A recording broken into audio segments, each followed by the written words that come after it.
దేవుని పూజలో ధూపదీపాల్లాగే కర్పూరంతో ఇచ్చే మంగళహారతికి విశిష్ట ప్రాధాన్యత ఉంటుంది. ఏ ఆలయానికి వెళ్ళినా అక్కడి గాలంతా కర్పూర వాసనతో నిండి ఉంటుంది. ఎంతో పవిత్రంగా వెలిగించే కర్పూర హారతే ఇందుకు కారణం.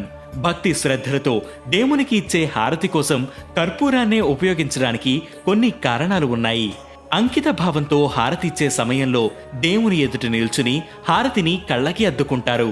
ఇక్కడ కర్పూరం అంటే మనిషిలోని అహం, అందుకే పూర్తిగా కాలే వరకు ఎదురు చూస్తారు.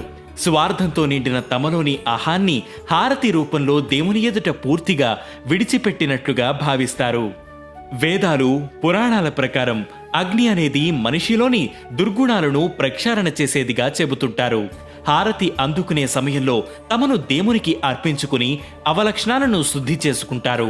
భగవంతుని సమక్షంలో అంతర్లీనంగా ఇమిడి తమ ఆత్మ జ్యోతిని వెలిగించుకున్న భక్తులు తమకు మార్గ నిర్దేశకత్వం చేయమని వేడుకుంటారు.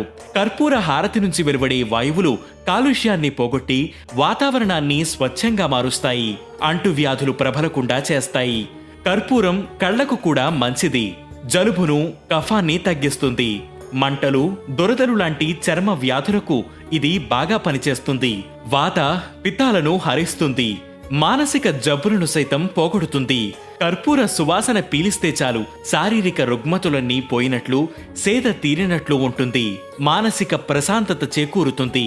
అందుకే కేవలం ఆరాధన కోసం మాత్రమే కాకుండా ఆరోగ్య సంరక్షణకు కూడా హారతి సమర్పిస్తారు.